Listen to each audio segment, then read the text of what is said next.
this episode of Masonic Improvement, we discussed how history is both a strength and a weakness in our fraternity, the importance of guarding the West Gate, discussing Freemasonry and politics, the importance of making meetings special, how we should dress for lodge, investing in your officers and your building, the victim mentality that's prevalent in Freemasonry, and our dues.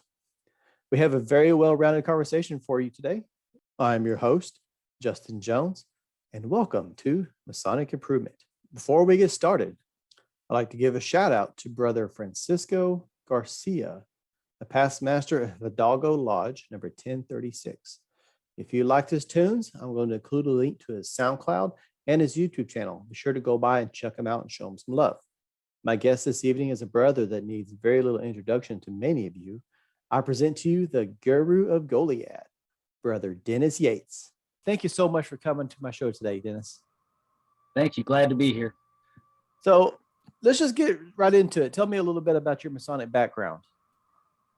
Well, I became a Mason in 2009. I lived up in McKinney at the time, and that was, of course, the time when National Treasure was big on TV and all that, and it was kind of intriguing. And I had heard that, I knew that my grandfather was a Mason, and he was a 32nd degree Scottish Rite Mason as well, and so that was always really cool. And I had always, whenever I talked to any of the older people in my family, they always had a lot of reverence for the Masons that they knew and the ones in our family. Mm-hmm. And I just felt like that's the man that I wanted to be. I wanted to be the man that my family will look at later and feel like I wasn't just another participant in life, but I was a mover and a doer, somebody who actually shaped his future and not just lived in the moment. Mm-hmm. So I joined in 2009, and shortly after that, I was raised to. I say shortly after that. I actually, and I'll be completely honest, because it just goes to show that you can't give up on somebody. I actually came to the end of that year period before I did turned in my work, but then after I did, I just turned it all in, just bam, bam, bam. It was within a 6-month period, it was all done. Mm-hmm. And I amazed myself that I waited so long to just do it. So I recommend to all people, just do it. Don't beat around the bush. Just get it done, and it's a lot easier than you think. Excellent. And then shortly after that, I became Knights Templar, member of the Commandery. The Commandery meets in McKinney at St. John's 51, and it's a very active lodge. And I was very fortunate to be raised there, and I immediately was busy, and was glad to be. I always volunteered for everything that needed to be done, and it was well received. Mm-hmm. Then I took a bit of a break. I had a divorce with my wife at the time, and which I'm not very proud of. I don't believe in divorce, so something I don't really talk about a whole lot, but I did, and I took a break from Freemasonry at the same time. I had a hard time at that time. I went into my shell, but then I came back into it, and when I got to Goliad, I became a member of Goliad after that, and really started getting involved, and just picked up right where I left off. Excellent. So here I am today. I'm past master of Goliad 94, and I'm also a member of the Scottish Rite. I'm a member of the education committee in the San Antonio Valley. Pretty excited about that.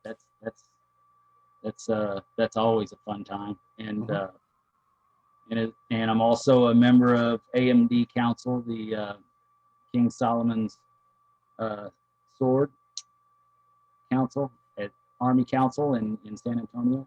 Okay. It's very cool, very fun, very eventful. Let's talk a little bit about expectations versus reality. Obviously, you had Freemasonry built up quite a bit, by people around you before you went in. So everyone joins with these preconceived notions. What were your expectations versus your reality when you got into the fraternity? That's an interesting question. When I was raised in McKinney, McKinney is a vanguard lodge. Mhm. They're doing things. They've always got events going on, and there's always something happening. And when I went into lodge, most of all the officers would always wear a jacket and tie. Most of the members did. It was just that kind of an environment. So it pretty much met my expectations. Mhm. When I started going to some of the rural lodges, that's where I saw it wasn't quite the same, and not all the same events would happen. There wasn't the same dynamics in the rural lodge that the rural lodges that I gone to visit. I think the dynamic is different. It's more of a social fellowship scenario in the rural lodges because everybody already knows each other. So it's just getting together, cutting up, having fun, having a good meal together, and showing brotherly love. And now, in the same token, with the rural lodges, you'll have something that I saw when I hit my tough point with my ex-wife.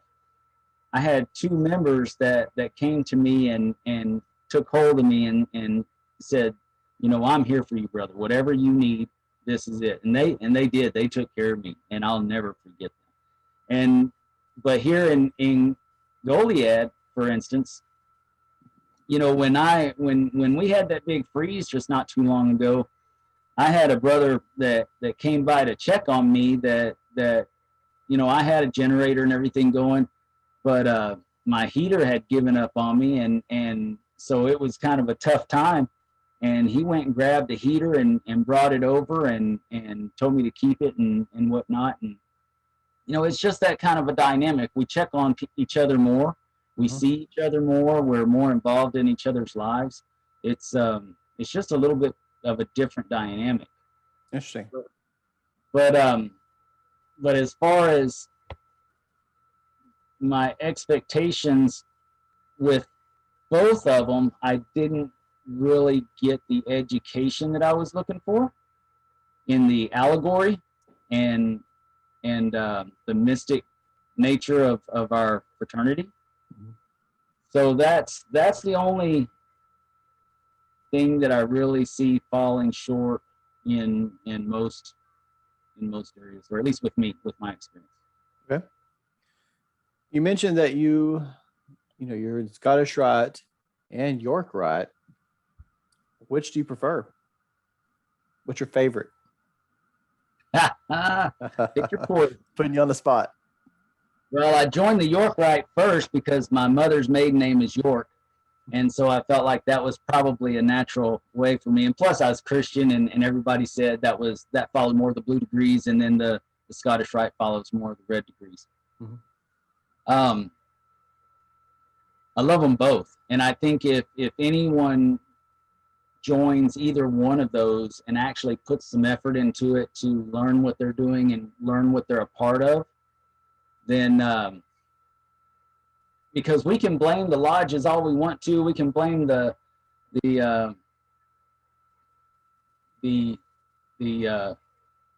fraternity all we want to. I put a lot of thought into this, but if we're not willing and not interested to learn, if we're not eager and showing that interest, we're not going to learn anything anyways. There are guys that know the secrets, but you have to find out who those guys are, and if you're not active, you won't find out who those guys are. But I do have to say that I enjoy the Scottish Rite more. I have more fun in that. Um, there's being part of the education committee, we go down so many different rabbit holes with books like the Pillars of Wisdom, the Kabbalion. Um, this next after the next reunion, we're going to start a series on the actual degrees. So every month we're going to be going through the degrees and what they mean and what these people just went through, and put some meaning behind the story. I love it. So I really like that aspect of what I do there. What are the strengths and weaknesses in our fraternity? This is strictly my opinion. This is not Lodge, the Scottish Rite, or York Rite. This is strictly the opinion of Dennis Yates. I think that a lot of people probably agree that our biggest strength is our history, and the brothers in history that have brought good light to our fraternity. I think that's our biggest strength. It's our biggest asset. I think the philanthropy that has come about from brothers that felt motivated after joining our fraternity, I think that's a strength. We not only do we believe it, but we show it, and people can see it. Our biggest weakness is our history. In the last 10 to, I'd say, 65 years, we've been in a decline. And in the last 10 to 30 years, it seems like we're stuck in a mode of that's not how it's always been done. And, when really that period in time is not how it was always done. Mm-hmm. We aren't really going back further to our real history and reliving that. I am so excited about Waco doing that trestle board. I wish I had the time to go up there. I've got such a busy schedule. I'm trying to carve it out and get the okay from my wife, but golly, that would be so cool. It looks like a lot of fun. I know. I'm so jealous, sitting there in a room of brothers having dinner and just talking Freemasonry. I mean, that's what it's all about. And I think we're missing the boat on that. Well, I think we've gotten into a let's have our monthly meeting and go home, and we'll see you again next month at the monthly meeting. And I think that's our biggest weakness. Yeah. I think being that that's all that young brothers are seeing, we're losing young brothers because of that. Because they're not being fed what they thought they were going to get from the allegory and the mystic teachings of the ancients. We don't dig into that in Blue Lodge, and we wonder why we lose those guys to the appendant bodies and back into the real world. They just stop coming all together because they're not being fed what they thought they were going to be fed. Yeah. It's a bait and switch if you think about it. Exactly. Well, when they show up, we tell them about all of our fabulous history. We tell them about our fabulous philanthropy. We tell them about all the things that Freemasons have done, all of our forefathers that built this great nation, and yet we fall short to live up to any of those expectations. And if you do talk about, you're going to run for city council, or you're going to do this or that, you get scolded for talking politics in Freemasonry. Yeah. We'll get to that. We'll get to that before we're done here. But yeah, I mean, when people ask what we do, you have your catchphrases, we take good men and make them better. System, morality, villain, allegory, illustrated by simples. Pick one. There's a handful of them, right? But that's what we kind of wave in front of people's faces, but that's not what we actually deliver. That's not the value we offer. So right. It's any organization that did something like that, that said that they did one thing and then never actually did it is it's in trouble. There's no other way to put it. You can't, if you don't provide what you offer, you're in, I mean, it's just, it's not sustainable. Right. People aren't going to pay good money to go to a meeting every month and go home. Yeah. A business meeting that really doesn't do anything but say, I approve the bills. Okay, good night. Mm-hmm. You know, that's people aren't going to stick around for that. We have to add meaning to our meetings, in my opinion. Not to make that a catchphrase, but I think that's a reality. Yeah. If you go to any other organization like Lions Club or Rotary or pick your animal club, right? Any one of them, there's some kind of program. You know, it's the meat of the meeting. You're still handling your business, but there's still actually something that's enjoyable there. You know, there's something you get value from. We don't offer that typically. Right. It would be just like going to church and all you do is your business meeting and then you go home. You don't praise and worship. You don't, have your Sunday school. You don't learn something. Mm-hmm. Church got it right.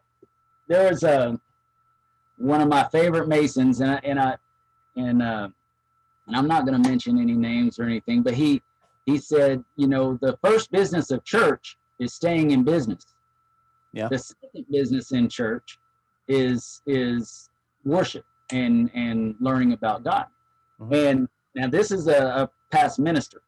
He was a minister. So if anybody knows, it's him. Well, it's the same thing with us. If we're not if the only thing we're doing is talking about our business woes, our business meeting woes, and not delivering on the substance of our craft, then what are we doing there? Yeah. We have to rethink what we're doing. What can we do about it? I'm glad you asked. Have a whole different page on that. I think there's a lot of things that we have to do, and it all ties in together. The very first thing, and I was looking at this in the lines of from start to finish, bringing in a Mason and what we're doing with them.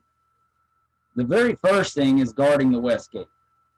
So what typically happens with our fraternities at this point is everybody's so worried about falling short on cash flow that anybody that shows interest at all, they throw an application at them and tell them to have dinner, and at the end of that dinner they have signatures for whoever walks through the door. They talk to them and they act like they know them, and then they expect that the investigation committee is going to do their job and really do a solid investigation on this person before they come into the lodge. That's just not happening in most of our lodges. No, it's not. A lot of people don't realize that the most solid Masons are the ones who feel bound to the brothers that brought them in. So when you're accountable to somebody, you're going to push a little bit harder to be successful in that area. That's why I have mentors in this fraternity. I have several that are very, that have been very successful in what they've done, and they're very influential and they're just awesome people. And I strive to be as cool to them as they are to me. So I work harder. So when we think about our inner circle, we think about people that are like-minded and think a lot along our lines. The guys that when we're at a party, we step aside and we're talking about some of the coolest things in life and really get along. So, those are the people that we really should be asking, why don't you belong to any fraternities? Why aren't you? A lot of them, though, they already belong to things like the Rotary Club, the Lions Club, things like that, and so they just don't have time, and that's a shame that that we don't have more of those members of other clubs, you know, in ours as well. But I think that we should put more focus on the inner circles that we have. And but even with that, we have to be careful of who we ask to join, and not just anybody. You know, I personally, both my boys are well over the age of being Masons, and I'm not ready to sign off on either one of their petitions. Mhm. And it's not because they're not good men. They are. One of them is just outstandingly an outstandingly strong father, and the other one is man, you name a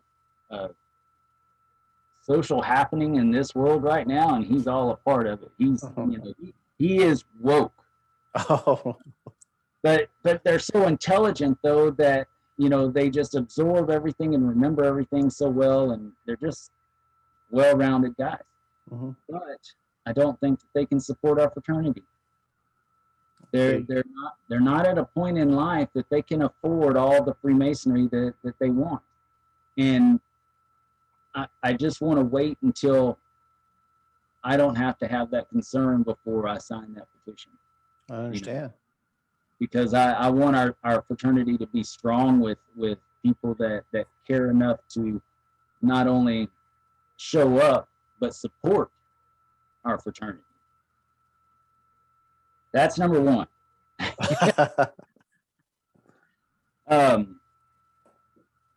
Number two, stop putting brand new Masons in the line. That's crazy talk. That's Interesting. crazy. When you got to think about it, we're taking good men and making them better. They haven't gotten any better just by learning the memorization work.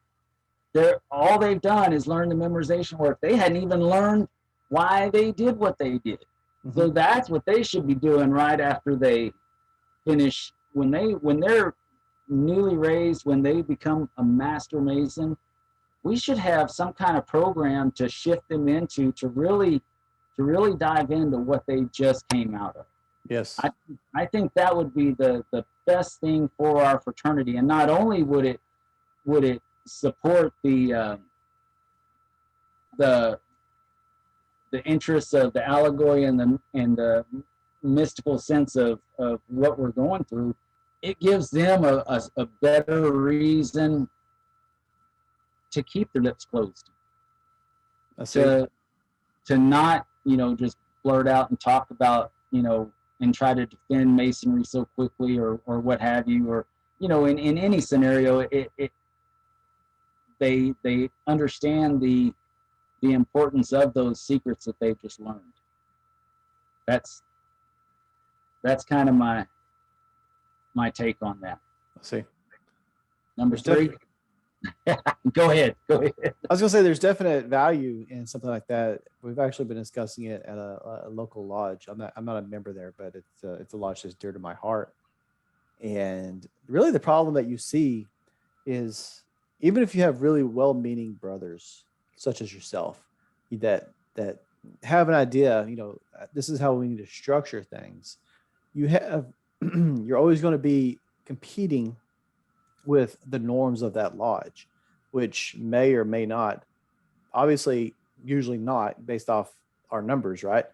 But usually are not conducive to the betterment of the fraternity.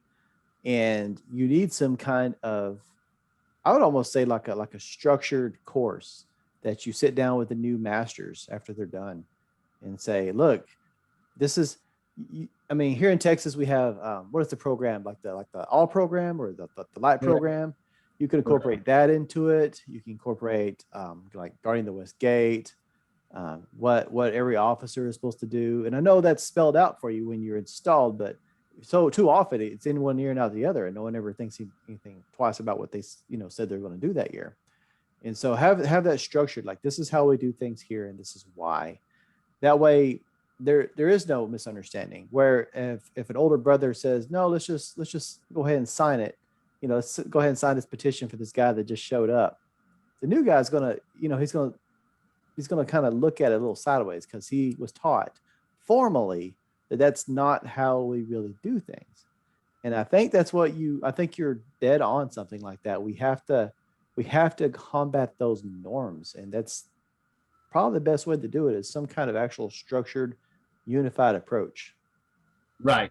And I think that that's another way that Grand Lodge could create value is by helping develop the program, extend upon the all program to do something like that, to where it will be uniform with all the lodges and all the brothers know the same thing. And they're not, it's not just what this guy remembers from what his, teacher, the guy that taught him his work told him or what have you, because a lot of times these things go off into different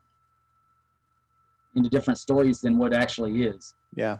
I almost feel like something like this, not to go off on a tangent, but I almost feel like something like this has to be a grassroots approach because, and I'm not trying to be demeaning in any way, but depending on who is in the Grand Line or who's in charge at the time, the mentality is a little bit different. So if there was a formal course,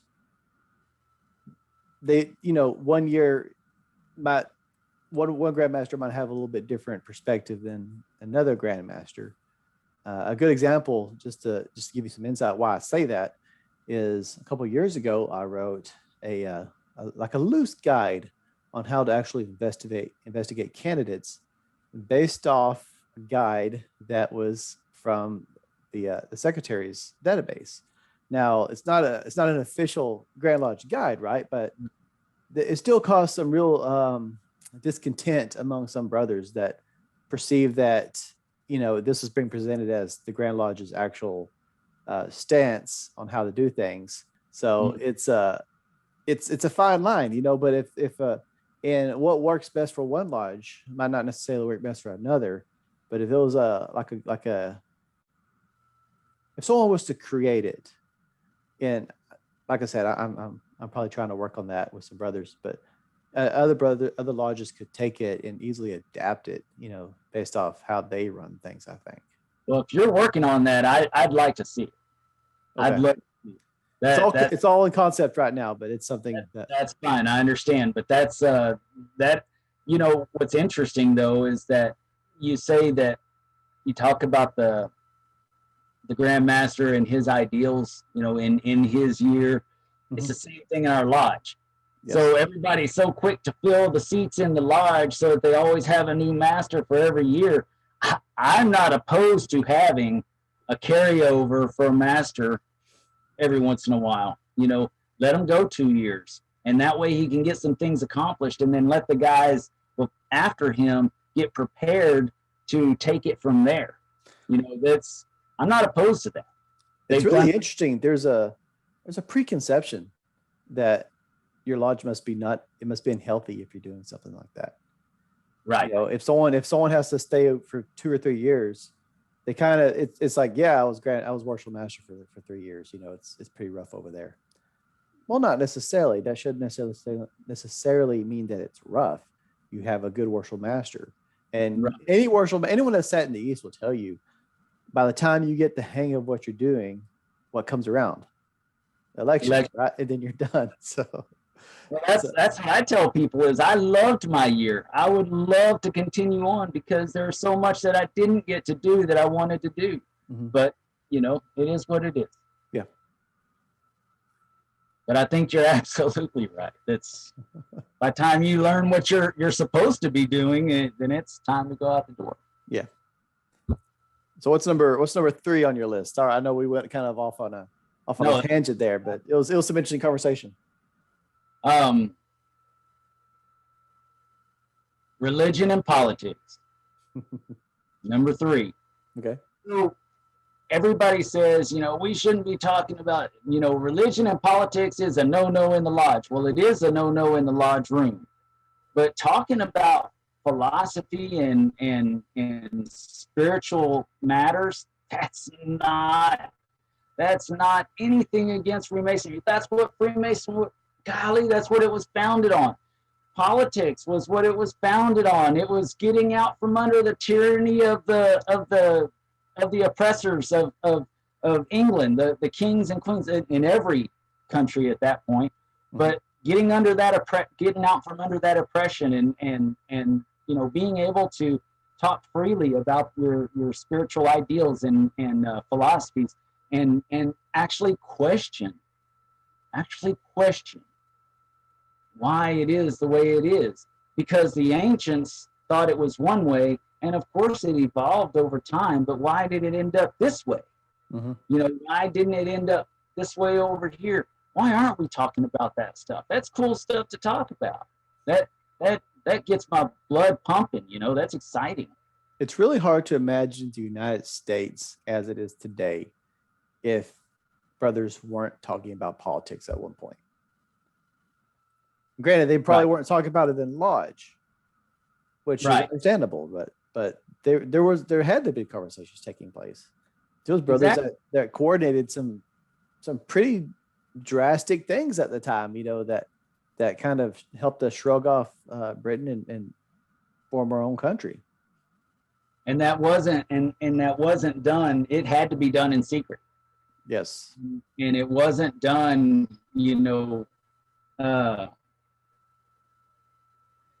I'll just leave it at that. It had to be done in secret, and otherwise we wouldn't even be here. Agreed. So the problem today is that instead of people being balanced, which is what a lot of our lodges are not teaching in the mysteries and whatnot. Instead of being balanced, we're always at an extreme. You have to love or hate something. You can't be neutral on anything, or you can't be, leaning towards this side but appreciate the other side's opinion. You have to hate whichever side opposes you, and that's not Freemasonry. But that's what's happening in politics. That's why it is such a taboo in lodges right now. That, in my opinion, well, it's our own fault because we stress, and this goes back to what we talked about earlier with the bait and switch. We stress the importance of learning the liberal arts and sciences, grammar, rhetoric, logic. These are all things that are important to actually have an educated debate with people of other opinions where you're not at each other's throat because of it. And It goes right back to what you're saying, that when that doesn't exist, if you like one guy and I like the other, we just can't get along. So that's why we don't discuss it at all. Right. How can we become better if we're too stuck on our polar opposites? Yes. How can if we're not considering what our brother has to say, and if you truly care about your brother and brotherly love, you're willing to sit and listen to him, and actually willing to contemplate what he's saying. And at that point, that's where Freemasonry takes hold, and that's where we grow and become better men, in my opinion. Yes, sir. Become more intelligent. Is there a number 4 on that list, or because I'm going to circle back around whenever we're at the end of the list. I had another question I was going to ask you, but I don't want to interrupt your train of thought any more than I already have. Well, no, I think about these things all the time, and this next one goes back to the trestle board. It goes back to our roots in Freemasonry, where we met in bar rooms, above bar rooms, and we met at a table.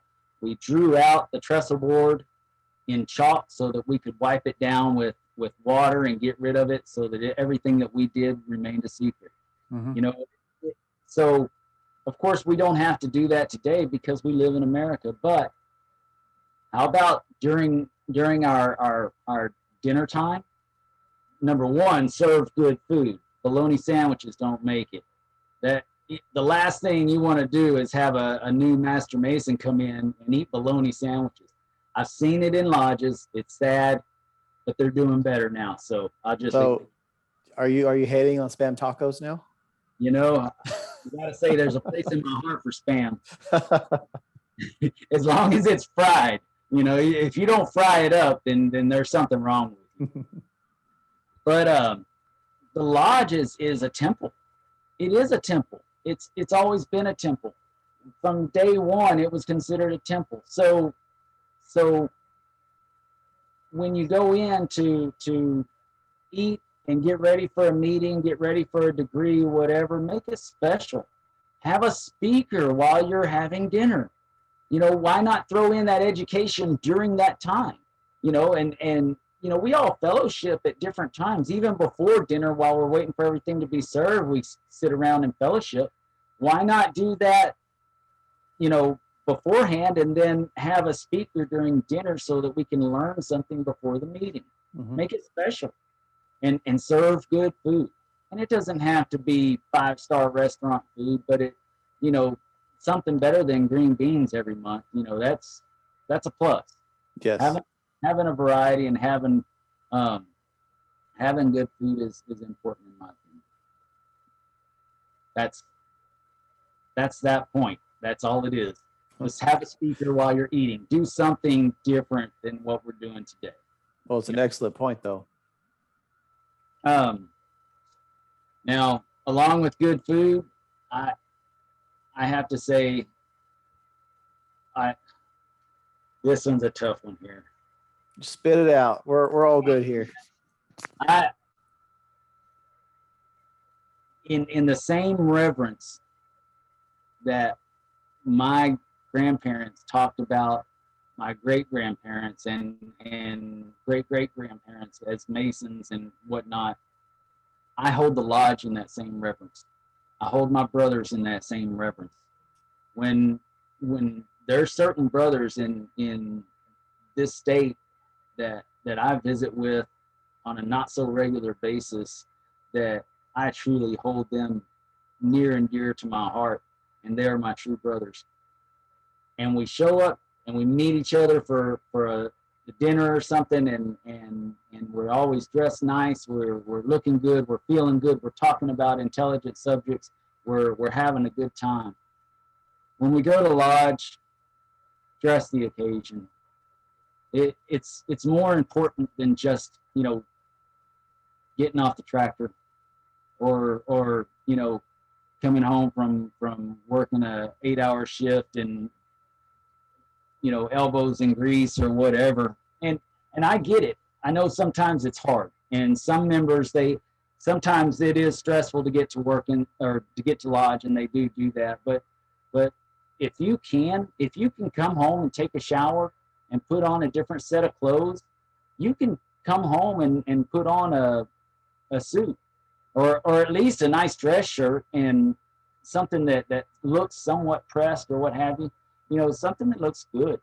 Present your lodge, you know, as if it's cherished. I go to church in nice clothes. I don't show up in sandals. I don't belong to one of those churches. I think that, you know, when I go to praise God, I want to bring my best. I want to be my best. And so I go looking decent. And I think our lodges deserve that as well. Our members deserve that as well, especially the officers. If nothing else, just the officers of your lodge. Just if they will just show, you know, what it means to be an officer, that they're committed to that seat, that's important. And I think that so many people look past that because they say it's the internal and not the external. Well, your external, yeah, you talk to any psychologist and he tells you that the external reflects the internal. It's pretty obvious. I just want to show everybody that knows me every day or knows me every time they see me at lodge in a jacket and a tie or whatever, and at Grand Lodge in a 3-piece suit, that's how I'm going to be because I respect it. This is what I wear every day.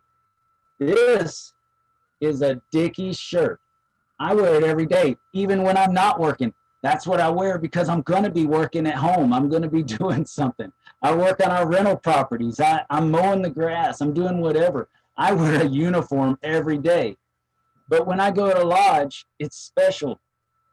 It's not just working in the yard. It's not, It's not fixing the plumbing at one of my apartment units. It's, it's special. So I suit up. I love it. I have a uniform for work. I have a uniform for lodge. That's kind of how I feel. And I think when people see a group of guys, when we have the Phantom Memorial and we have 80 people in black suits and ties and the women looking nice and they see us doing our thing, what kind of impression do you think that puts on the community? Absolutely. When they see us? As opposed to if y'all were all wearing shorts and flip-flops and t-shirts. Absolutely. Now, not to say we don't have events like that. This Saturday, we're going to have a picnic out at the Fan and Battleground. We're going to restart an old tradition of a family picnic once a year at the Fan and Battleground with all the district and even more Masons invited. And then we'll wear our flip-flops and shorts. Mm-hmm. But at Lodge, it makes a difference. Yeah. So that's my point on that. Do you really have anything to add on that? Well, I know you listen to my content, so I'm pretty much totally in the same opinion as you are on all those things. So yeah, nothing to really. How could you add to that? I agree 100%. I'm sorry. The next point that I have that's so important, and it falls in line with the last with the point of installing officer too soon. The next point is investing in your officers. Send them to education classes. Send them to the Grand Lodge education. That's what it's for. It's to prepare them, and don't do it the last minute right before they go into become a master. If you want to invest in your lodge, the best way you can invest in your lodge is investing on that officer that's going through the line. When he's a junior warden, he should be thinking about what he's going to be doing as master. Not that he has it all planned out, but he should be thinking about it and start jotting things down and seeing what works, what doesn't work, what are the dynamics that can be shifted a little bit to improve the functionality and the visibility of the lodge. Different events, things like that. That doesn't come without planning. Yeah. And I don't know about your lodge. It may be different. And in our lodge, we do have quite a bit of planning going on over the past several years, but there's been a time where there wasn't a whole lot of planning going on. It was just the guy going into the east and everybody saying, okay, what are we going to do? But if you have guys that are building upon each other, planning from the beginning and building upon each other, and they're working together. They've got their committees planned out to where the heads of each committee are going to be going through the line, and they're going to be, the head of everything. So these guys are already familiar with the processes and everything that needs to be taken care of by the time they're master. So I don't disagree with what you're saying, because if you're not proactive, then you're being reactive, right? Which is, you're always at that point, you're just always responding to things that are happening. I wanted to ask you quickly, while we're still on the subject, because I also agree officer training is very important. It's a resource that the Grand Lodge puts out, and I'm guilty. I haven't been to any of them, but I've heard terrific things, and I know it's underutilized. But here's the question I have for you. It costs money. And this might be a rabbit hole, because anything with money in the fraternity becomes a rabbit hole. But how would you propose that you send off the officers to these things? Well, here's one that's not going to be too popular with some people. Those are my favorite kind. So, there's a lot of lodges that past masters are given an endowed membership by their lodge as a gift. stop it. Stop killing your lodge. That's the first thing to do, is stop killing your lodge, because if somebody's at the age that they can still work and still provide for the lodge, they need to be providing for the lodge. Now, I can't say that I don't have any endowments. I would be a hypocrite if I said otherwise. However, I do also give a lot more with all the different lodges and appendant bodies that I'm in. I give more than my share. So I go well above and beyond. But for so many lodges, they don't.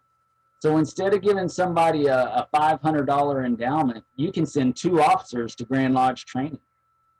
Let them pay for their hotel. I mean, who can't, take care of a $75 hotel for one night? It's just one night that they have to stay overnight, if they have to. They've got it in places to where really a lot of people don't even have to stay overnight. It's all over the state. Yeah. I do, because my wife likes the hotels. The girls love it. A hotel with an indoor swimming pool, it's a win-win. They get to play, I get to go play. It's fun for everybody. But that is the strongest investment you can make in your lodge.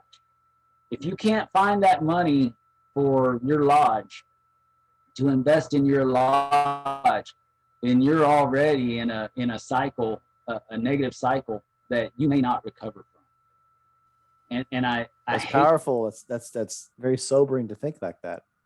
I hate to say that, but it is so true. And the reality is, the only way that you're going to get out of that cycle is if you start thinking differently and doing things differently. And one of the best ways that you can do that is investing in your officers and teaching them with the tools that they need to plan and execute those plans to push the lodge further. And not only that, but you meet so many great guys that are going through the same thing as you, or brothers. I'm sorry, I shouldn't say guys, but you meet so many brothers that are going through the same thing as you, and you end up building some pretty darn good relationships, long distance relationships, that you can holler at these guys and get ideas from. And when you're at your lowest point as a master, you call one of these guys and say, "Man, I don't know what I'm doing," and they say, "Well, it's all right. We're all in it together." And then you move on. But anyways, I can keep on going about the Grand Lodge Education Committee and the officer leadership training. I think that is the best contribution Grand Lodge gives to the lodges that is not taken advantage of. Yeah, I've heard wonderful things about it.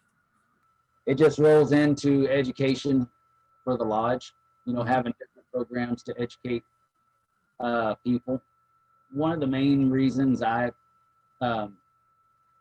wanted to become a member of the education committee with the Scottish Rite is so that I could learn, so that hopefully someday, and I say someday, I'm still learning, but fortunately I'm with some of the greatest minds in Masonry with these guys. The guys that go to these continuing Masonic education classes and on Zoom and in person, they're brilliant.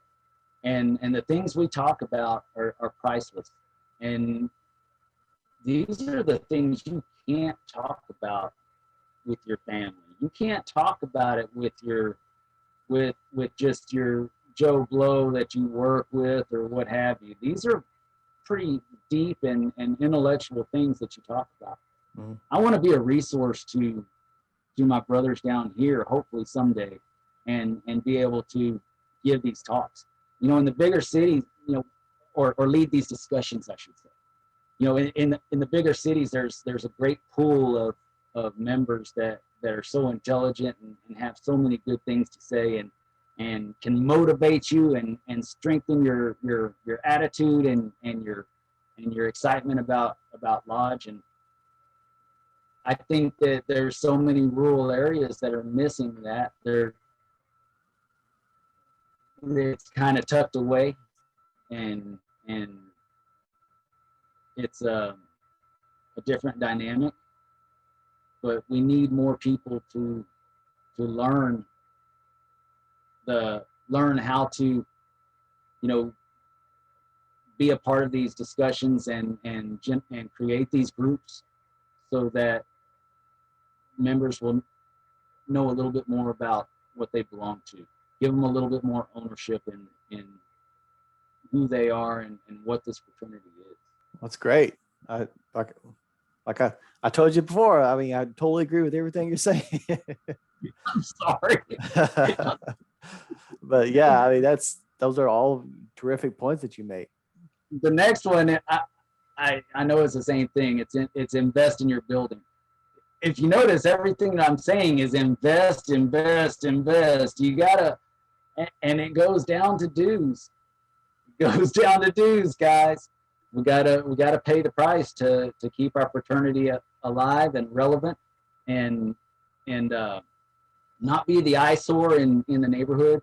We're on the corner of the square. Mm-hmm. We're if we have in Goliad, we have a market days thing where people come from miles around to do this flea market thing on the square every month. And we're right there on the square. Our square and compass is right there. Our building is right there. We're right in the thick of it. If we looked bad to all those visitors, that would be horrible. That would be horrible. But yet, I've seen so many situations where lodges are in that downward spiral and they just can't afford to keep up with the lodge. And that's when brothers need to really start thinking about what they're willing to invest in their lodge and dig deep. And you know, maybe there is only a couple of brothers that can afford it. But maybe those couple of brothers need to think about, you know, do they want their children to be members of that lodge in 20 years, in 30 years? Because if they don't make the investment now and make themselves look better to the community's not going to want to come in. They're not going to want to be members of that lodge. You know, there's something to be said about that. I think that you understand investment more than most people.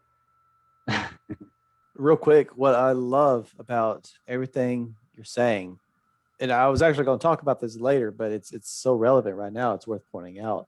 You know, there have been conversations. You know, why are the numbers dropping? You know, basically, you know, what is our weakness? Which is the same question I asked you. And it's almost disheartening to scroll through it and see so many people blame outside causes, outside reasons. Society has changed. Those damn kids don't want to study, you know, things like that. Things we have no control over. We can't control society. We can't control whether or not it's true if kids are just lazy today. But what we can control in everything you talked about is ourselves. We can control ourselves. We can improve what we're doing at our lodge. We can fix our practices. And that, you know, that's our weakness. That's what we need to do. And it's so easy, and people fall into this trap where they want to point the finger, you know, and it really makes you a victim. When you're a victim, you have no control over anything. And that's to me, that's terrifying to think that anyone would rather be a victim, and instead of looking at how they can fix it.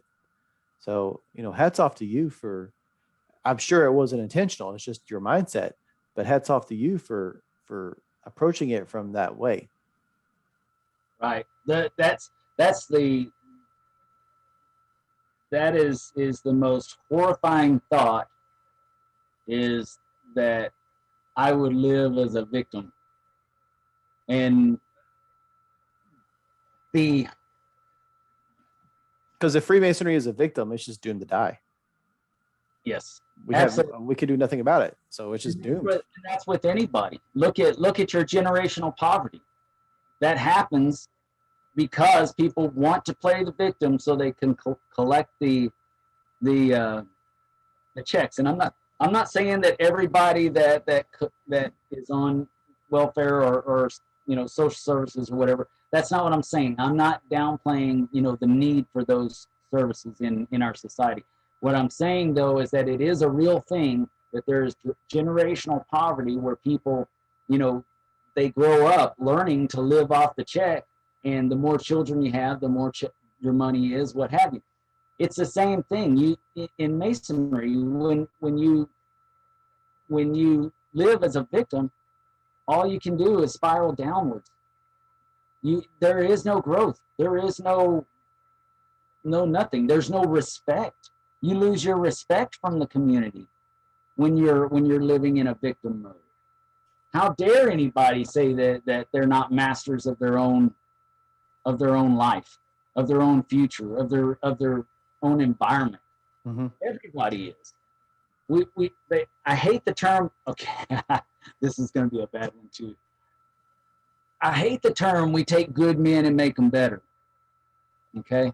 Okay. And the reason why is because if we're not teaching people to be masters of their environment, how are they becoming better? They were already good when they walked through the door. They were doing just fine.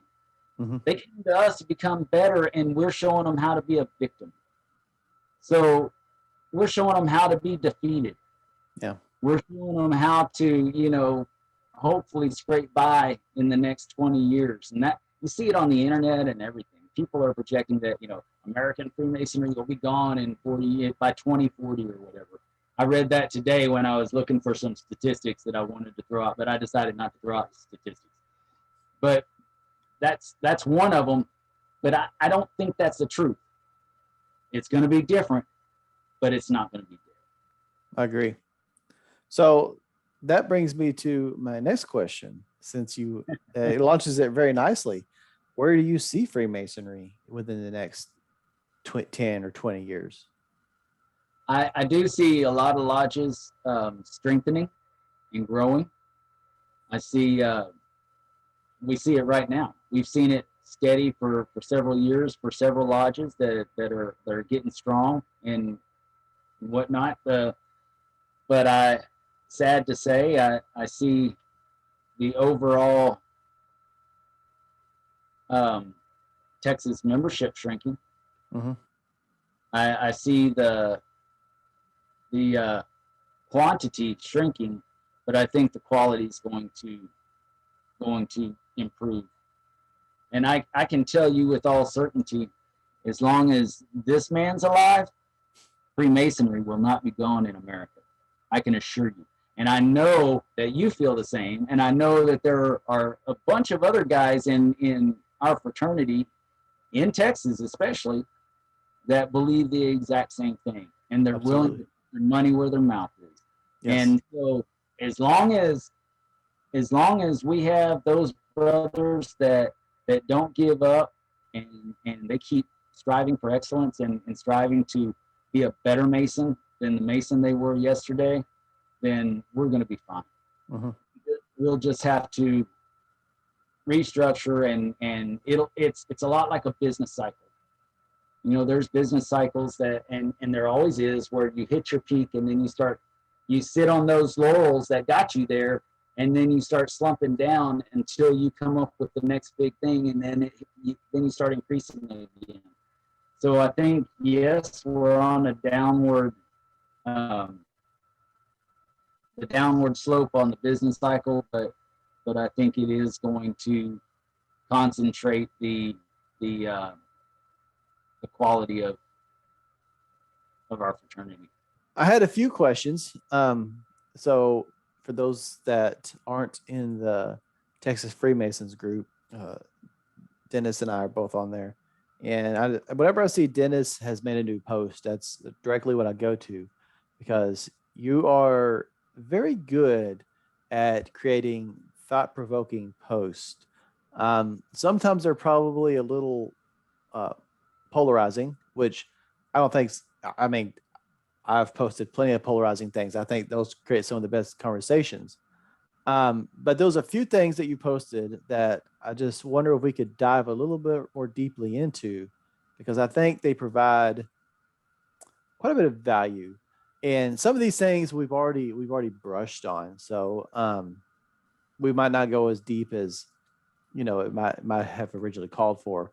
But I really want to start off. You made a post yesterday, and basically, I won't go into a huge amount of detail, but you are running for a political office, and you shared that to the group, and you started off with a disclaimer. This is not a political ad.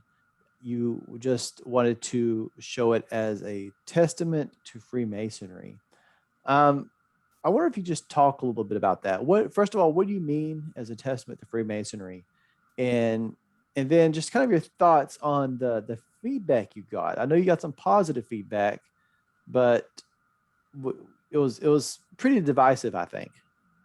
So the testament to Freemasonry,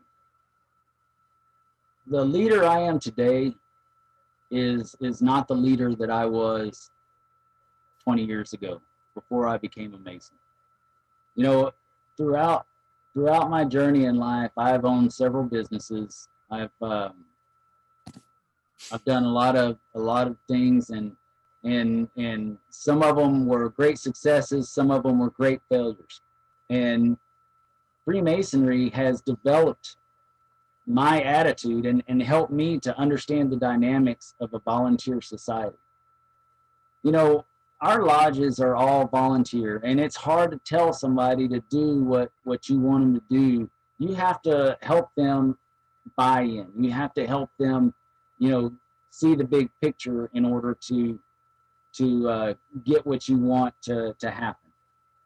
It's the same thing with your political system. It's the same thing with these small towns. We're all volunteers. I volunteered on the Planning and Zoning Commission. I volunteer at church. We've helped start several programs that help the needy in our area. It's that stuff wouldn't have happened if I didn't have the confidence of being that kind of a leader and having um, the wherewithal to not speak so quick when confrontation arises, and try to say things as intelligently as possible without demeaning other people.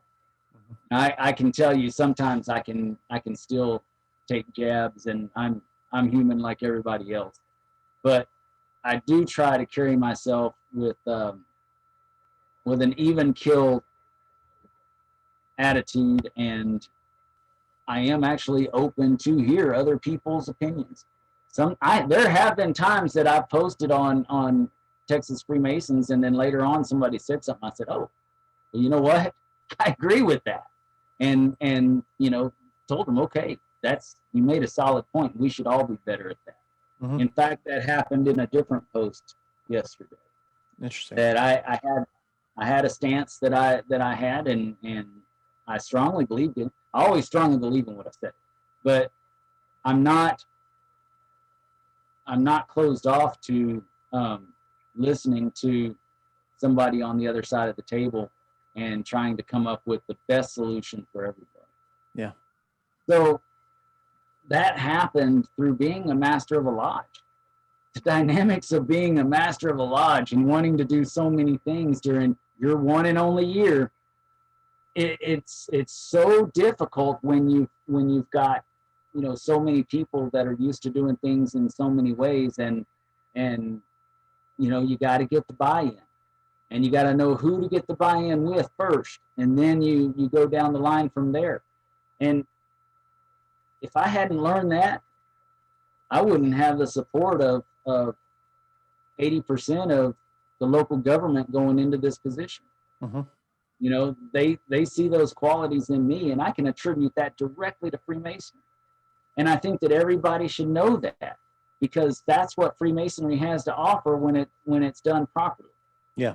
I've always, but it's only been recently since I've really started deep diving into the fraternity, into Freemasonry as well. But I've also separately come to the realization that, really Freemasonry, without directly teaching it, it teaches civic involvement.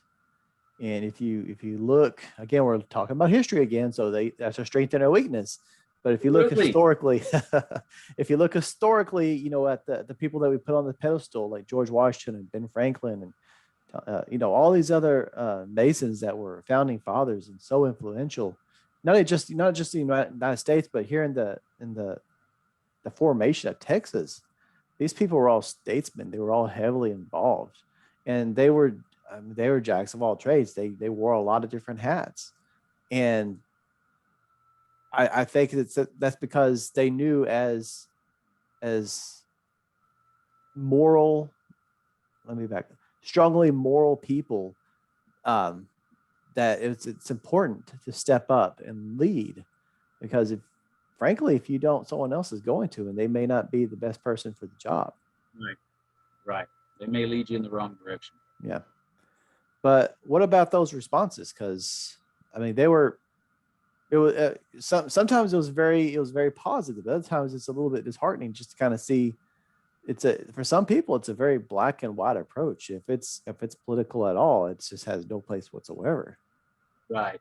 And that goes back to education and what you've learned from your local lodge, and not from the law books or from educational courses from Grand Lodge or what have you. I mean, that's what it all boils down to. And it is sad to see that happen. I don't take a lot of offense to it, though I will always correct when I am approached with it. And not to be ugly, but just to say, no, that's what you're saying is incorrect. Yeah. It's not the law. That's not how it is. Because to be clear, you didn't ask anyone to vote for you. In a very, it's a city position, so we're talking about a very small amount of people that are probably even in the group that could vote for you. Even in my town, there's only 2 Masons that live in the city, and I already know I got their vote. and neither one of them commented on that thread. That's funny, but that's okay. That wasn't the intent. The intent was just to get it across.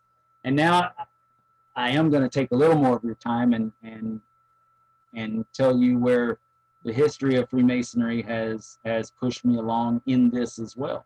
Okay. I found out after I became a Mason. I knew that my grandfather was a Mason and so forth, but I found out after by my aunt that my great grandfather was a Mason. And not only was he a Mason, but he was the county clerk of Denton County when Denton County formed. The county clerk, of course, he takes care of all the land, all the surveys and all that, puts the land together and helps with the planning and zoning, all that. Back then, that was a big deal. It's still a big deal, but back then it was really a big deal because they were building communities. But here's the really cool thing. Not only was he the county clerk, but that county clerk's office was the place the first lodge opened in. The first lodge was opened in that county clerk's office.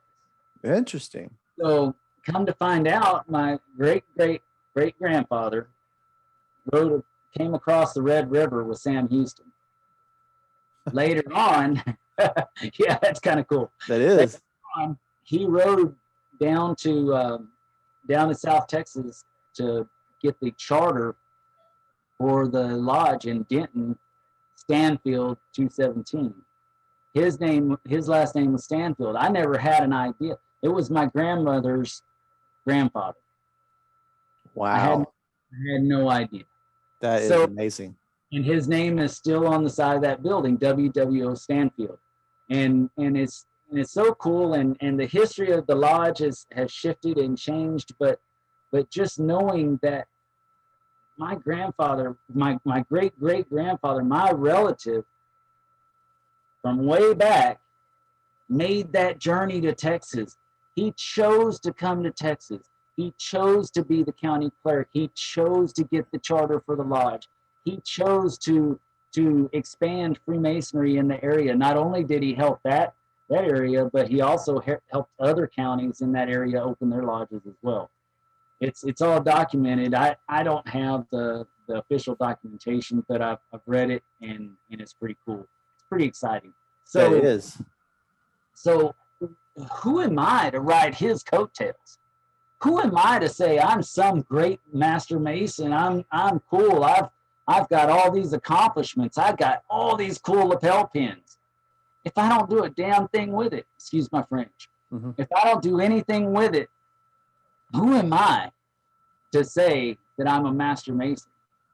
So of course I'm going to do everything I can to help society and help where I live if I can. If they want me, I'm going to do my best to help. Yeah. So that's where that came from. That's where it all came from. That is fantastic. And I wanted to share that with the brothers. A lot of people have heard that story already, and it's probably getting old by now.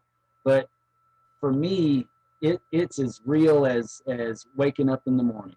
You know, that's my ambition, is to make my great grandfather proud, and my great grandfather and my grandfather. You know, it's just going down the line. My dad's not a Freemason, by the way. I see. But he's thinking about it. Well, thank you for sharing that story. What I love about that story the most is when you look back in Texas history, and probably any state really, but you know, we're Texans, so we'll talk about Texan. If you look at Texas history, anytime you see a mover and a shaker, I mean, so your great, probably missing a great there, but he shaped our state. Right. And anytime you see somebody like that, if you do the research, they're probably a Mason. Exactly. And it kind of makes you think, if Freemasonry had been in the state it is today back then, how different it might have looked. Yeah, absolutely.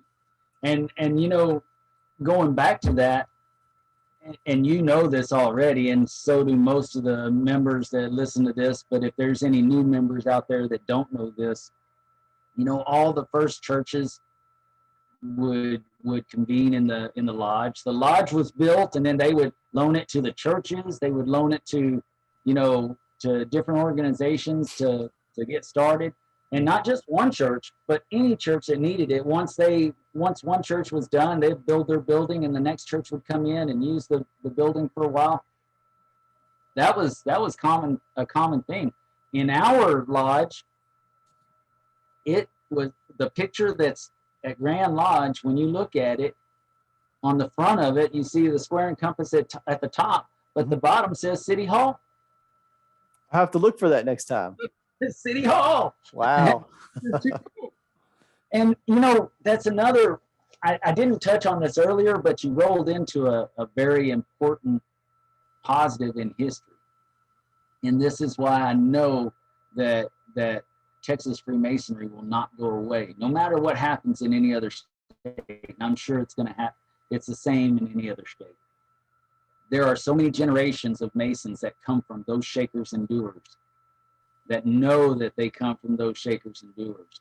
And they're supporting our fraternity now. You know, we have a lot of lodges that are giving up, and they may not have that same bond or tie.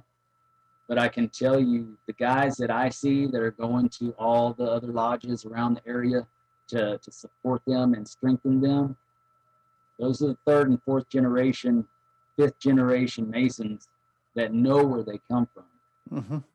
So it's our benefit to keep these lodges open so that our children can do it, because the more we get engraved in that, the more solid our fraternity will become. It kind of creates a heritage you feel you have to live up to. Absolutely. Yeah.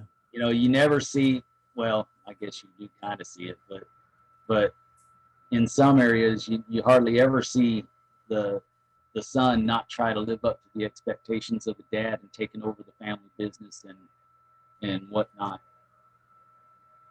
But Yeah. That was a good point. I also was looking, and it's a very short little post, but it goes pretty deep, and it didn't get a lot of conversation, but I loved it.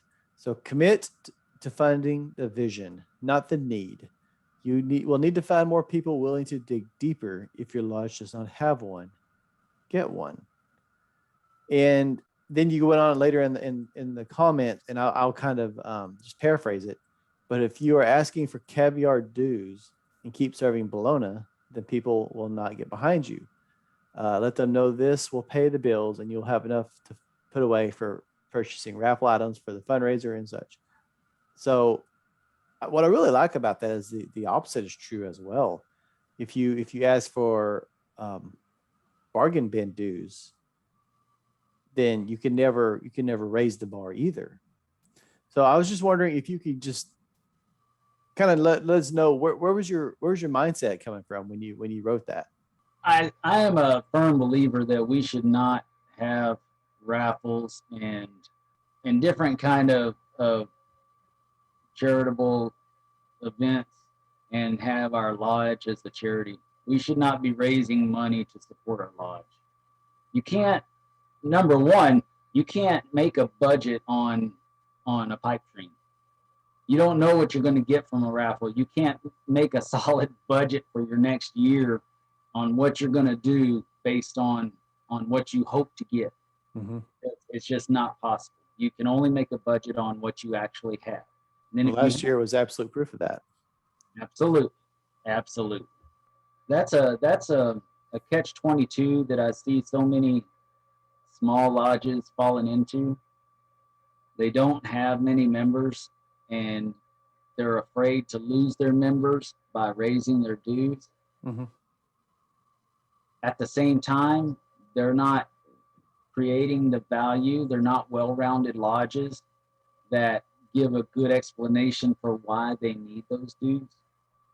So the value is not there.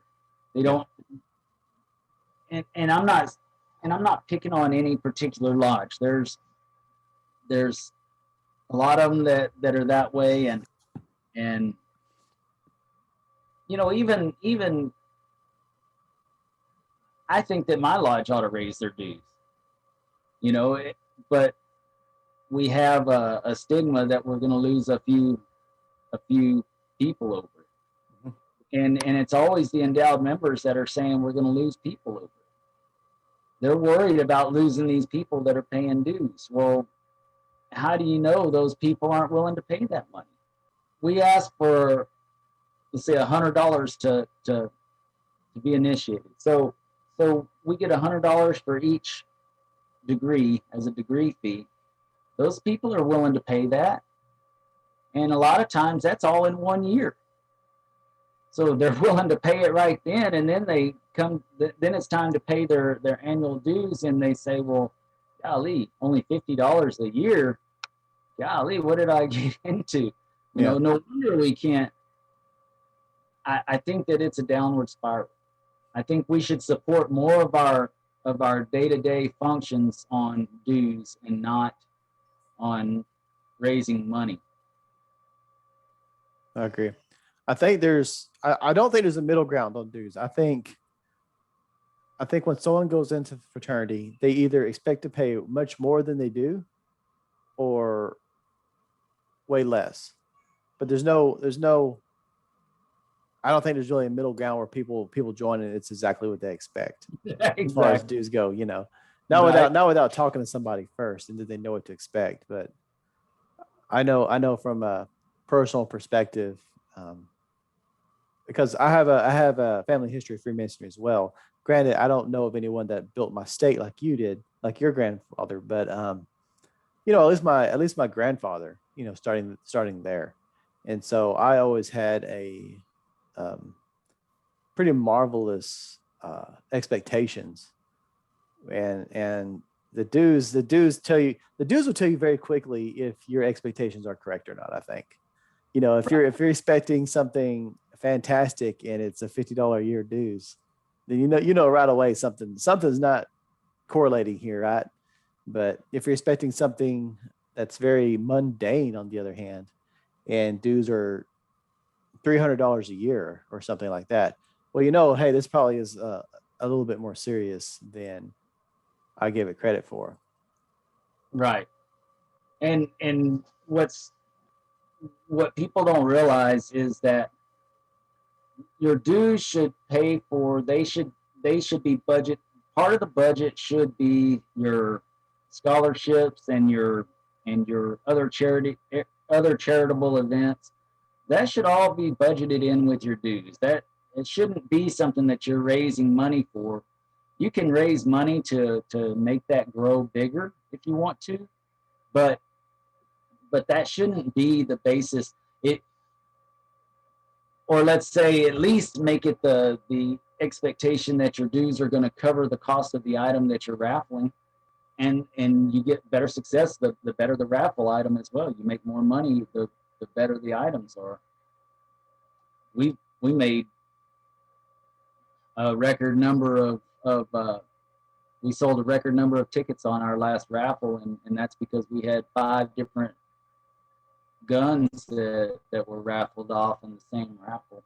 On that same note, the local Rotary Club, they raised $18,000 for their scholarships this past year with all the items that they provided for their raffle. But they have a list of like 20 different items you could win. Your chances are a lot better and whatnot. So that's a whole different topic. I mean, I can go into a whole different story, but your dues, if you can't manage your building, paint your building, make sure your windows work, make sure they're clean, make sure your toilets are clean, your bathrooms. If you can't afford to do all that, and if you're too old to do it yourself and you don't have the stewards, then you need to hire somebody to do it at $100 a month, and that should be part of the dues.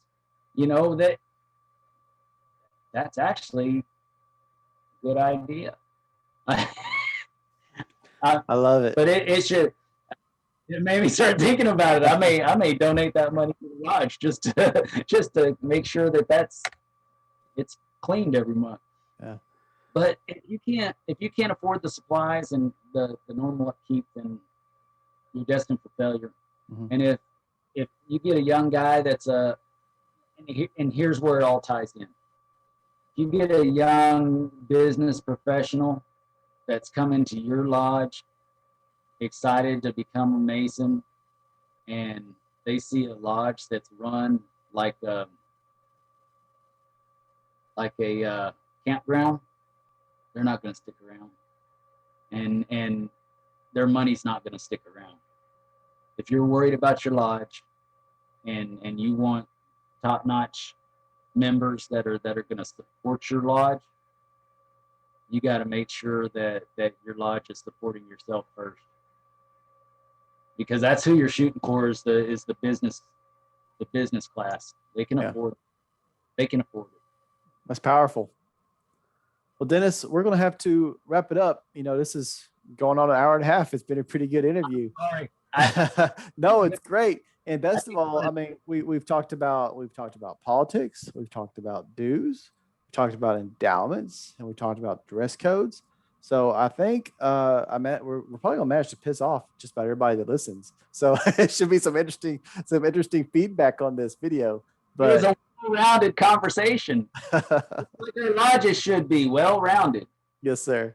But I want to thank you again so much for taking this time out of your Wednesday evening to come and discuss these things with me. And I look forward to meeting with you again in person sometime soon. And hopefully we can continue this conversation another time, because I think that even though we've spoke for an hour and a half, I feel as though we could probably go another hour and a half or two if we had the time to do it. Absolutely. And just so that everybody out there knows, the reality is none of this stuff is original. Dennis isn't a genius. Dennis learned it from smarter men than himself. And, it's you've heard it before, and you've heard it before, and we just got to take action on it. If everyone keeps hearing it, hopefully it'll eventually stick. Yeah, I just wanted to throw that disclaimer out there that, yes, I'm a proponent, and I'm going to throw it out there, and I'll take the heat. But there's more people out there that believe the exact same thing. It's And growing. yes, and it is growing, and we have support. Oh. Well, thank you again, Dennis, and I look forward to speaking with you again soon. It was my pleasure. Thank you so much. Brother Dennis Yates, everybody. That was a fantastic interview, and we covered a ton of content. I think it was very interesting how he presented history as both a strength and a weakness in our fraternity. And really, it makes a lot of sense. We talk a lot about the past, and there's value in studying your history, but when you're constantly looking over your shoulder, you don't see what's in front of you. And it's possible that our fraternity as a whole is so busy looking at the past, romanticizing this quote unquote golden age that we had when numbers were just through the roof, that we're not paying attention to today. We're so focused on how we used to do things that we're not looking at how we should be doing things today. We also talked about the importance of guarding the West Gate, something that I have made content on in the past, and I also believe is very important. Any man that becomes a master mason can one day become a worship master of your lodge or a grand master of your jurisdiction, both of which have considerable power. I have personally seen lodges almost brought to the knees and forced to demise because of a few bad choices to promote brothers that should not have ever been put in leadership positions. It doesn't matter how healthy your lodge is. If you spent many years building it up, 1 year with a bad enough worship master can cause you problems for years and years to come. And you often see in other jurisdictions some pretty sketchy things going on with grand masters. I won't name jurisdictions, but it seems like every few years you hear about something very harebrained or not very Masonic going on elsewhere in the United States and throughout the world. So it's very important that you are careful about who you let into the West Gate, because you never know what positions they may find themselves in. We also discussed putting new Masons in the line. And I'm actually on the fence on this one. I can see both sides of the argument. The progressive line is something I've also talked about in the past. And while it definitely should not be followed mindlessly, it also has merit in that it is a 7 or 8 year program that really gives brothers time to develop into the leader that they should be, time to view other worship masters and see how they lead and give them ideas about how they should proceed when they go to the East.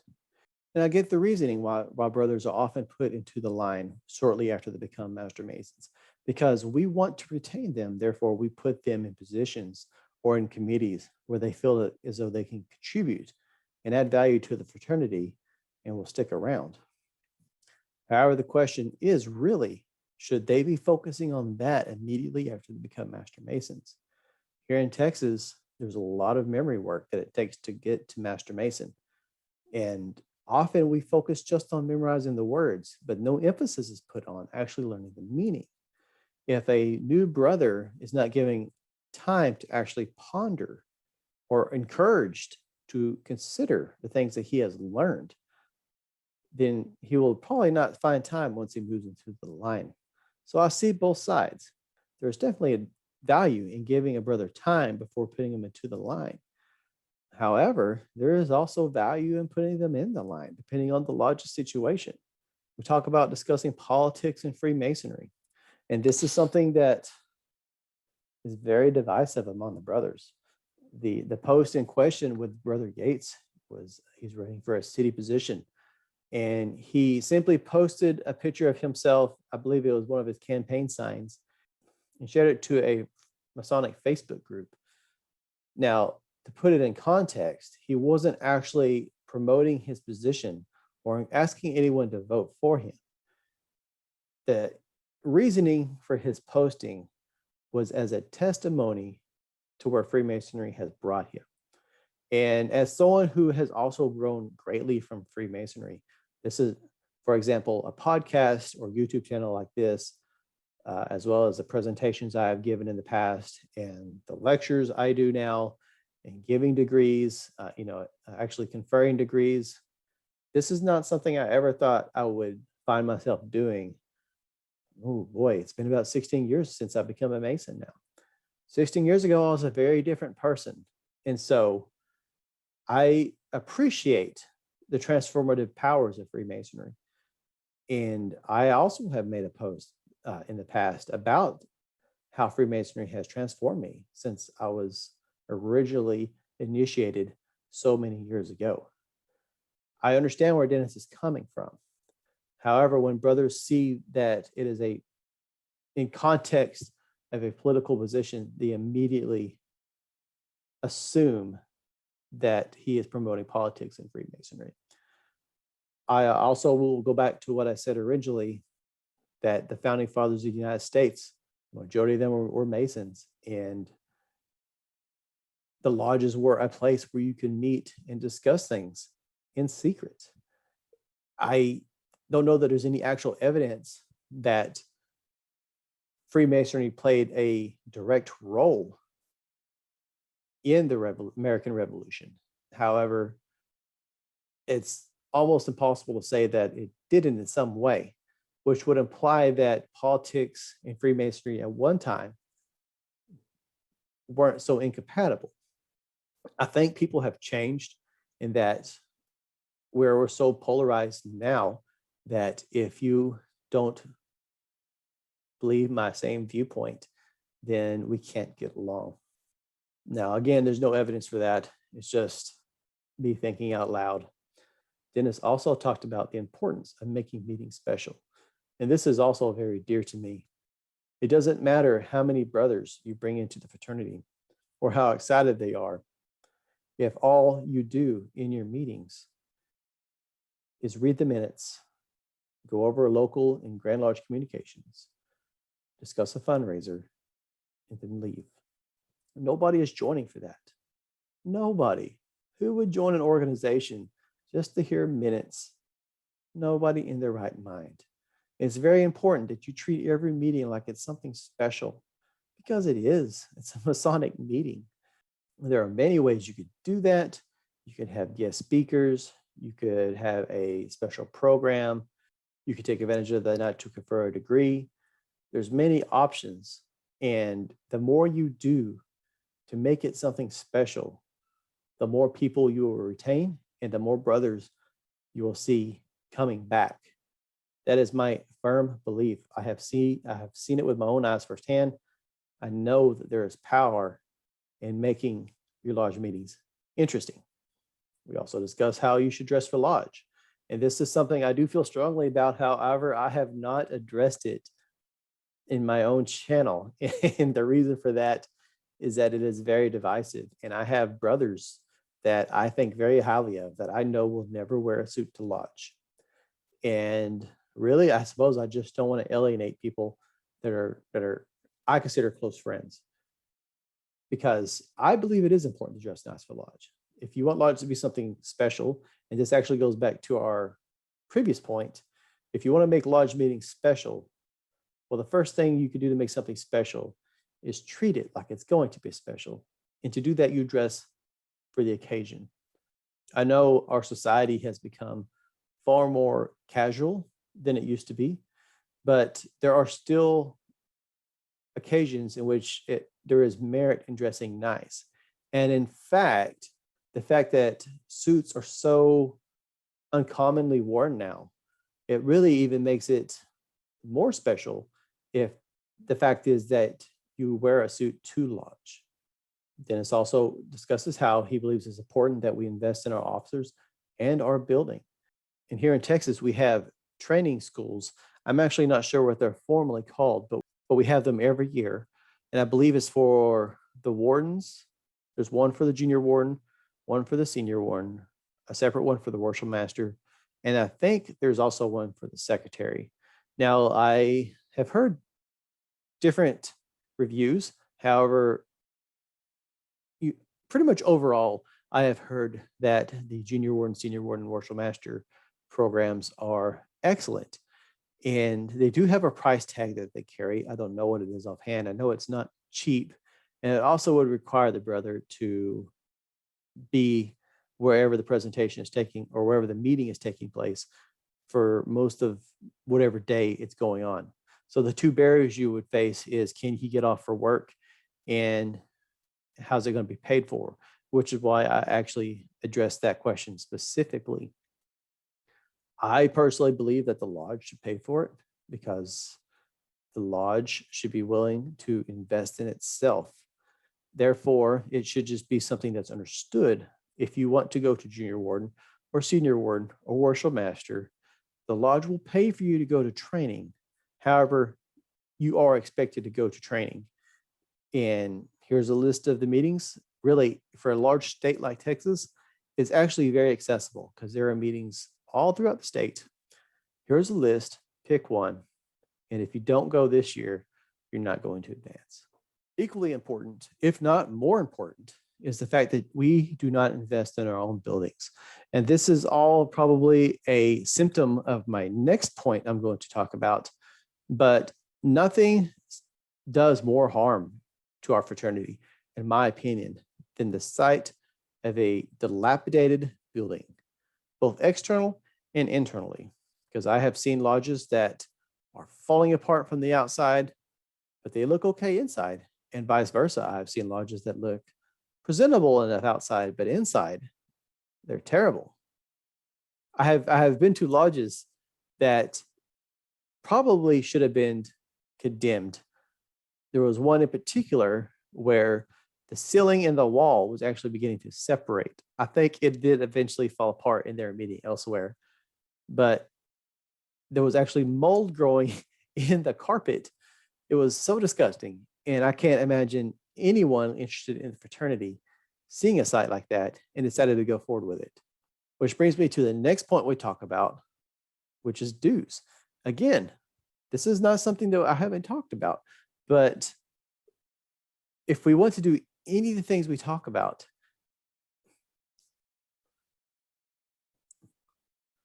if we want to do anything with our lodge, as far as improving our meetings or just improving the building itself, it costs money. And sure, you could do fundraisers for it, but at what point do we just start taking responsibility for ourselves in our own hobbies and our own fraternity? We shouldn't rely on the charity of others to sustain ourselves. We're grown men. We should pay for our own hobbies. If you enjoy fishing, you don't do fundraisers to buy bait and tackle and poles. Same with golf. Why do we do this with Freemasonry? Why will we not pony up and pay our own bill? Furthermore, when we rely too much on fundraisers, that becomes the focus of our lodge. A former lodge of mine, that was basically all we talked about. Either we were planning for the upcoming event or talking about how the last one went. And right around the time we got done speaking about it, it's time again to start planning. And that consumed the majority of our business meetings. I know of another lodge that has raised a huge amount of money and given it away to local charities. We're talking about 6 figures here. But is that, or should that be, the focus of our lodge? Should that be the focus of our meetings?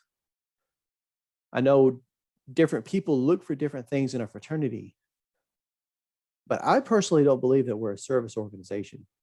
And that sounds strangely like a service organization to me. We also talk about the victim mentality in Freemasonry.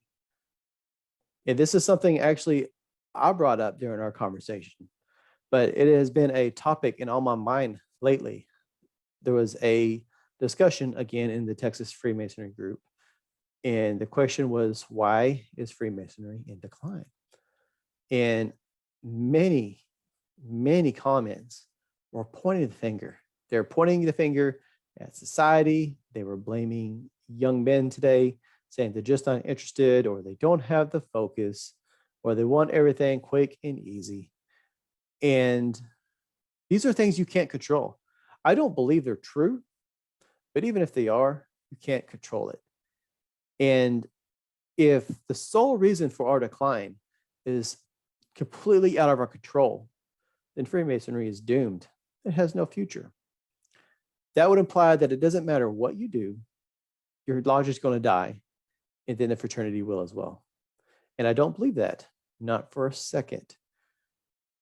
We have no control over these things, but we do have control over our own practices, our own mentalities, and our own approaches to Freemasonry, both personally and in our lodges.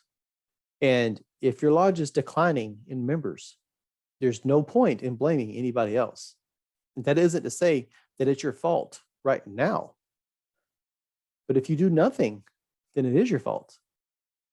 If you continue to do things the way that you have always done it, and your lodge demises or is forced to merge, then it is your fault because you did nothing different. You failed to adapt. And that is perhaps one of the biggest hurdles our fraternity has to overcome, the fact that we, for whatever reason, are slow to adapt right now. So that said, I believe that this was a very well-rounded conversation. This is actually the first time that I have recorded such a long discussion. The reason for that being is that this is also the first piece of original content that I'm posting onto my podcast that I created recently. Personally, I listen to quite a few podcasts, and I noticed that most of them are within an hour or an hour and a half in length. And I personally enjoy listening to them on my drive to and from work. I know that many brothers already watch my YouTube channel, if you're not watching this on there already. However, there is definite value in having something educational to listen to while you're driving. And I suspect that many brothers even use my YouTube channel for the same thing. So I just wanted to branch out and expand Masonic improvement in the different mediums that we're using to get the word out about what we're doing. Finally, if you enjoyed this content, there's several things that you can do. First of which is, if you're on YouTube, like the video and subscribe to it. And regardless if you're on YouTube or the podcast, if you found value, again, please just share this with other like-minded brothers or brothers that you think would enjoy hearing some of this content. You can also support Masonic Improvement. I will include links to Buy Me a Coffee and our Patreon in the show notes. And so, not to get into the weeds too much on this, but Freemasonry is a hobby of mine, no doubt about that. However, making content does take time, and time is money. So this is time that I could be spending doing Masonic things or spending time with my family. However, I love my fraternity enough, and I think that this message of Masonic improvement is important enough that it's worth taking the time to create. And the reason I say that is because I do appreciate every donation that comes my way. Some of you have commented in the past on the ads that I run in YouTube. You'll also notice that if you're listening through podcasts, that there are ads on that as well. I would love nothing more than to turn off the ads. I think they actually detract from the message. However, at this point, it just does not make sense to do so. If we ever get to a point where donations exceed what I would make through ads, then I will immediately turn them off and never look back. However, as I said, I put quite a bit of time into my content. The website costs money every year. The equipment I use costs money. Everything in this world has a price. And so I would just like to be able to have Masonic improvement pay for itself. So all that to say, again, check out the links below for Buy Me a Coffee or Patreon. Any contributions are appreciated. That's all I have to say for this video. Again, thank you, Brother Yates, for coming and speaking with me. If you brothers have any thoughts about who you'd like me to reach out to for interviews, please just send me a message or leave a comment, and I'll see you on the next video. Take care.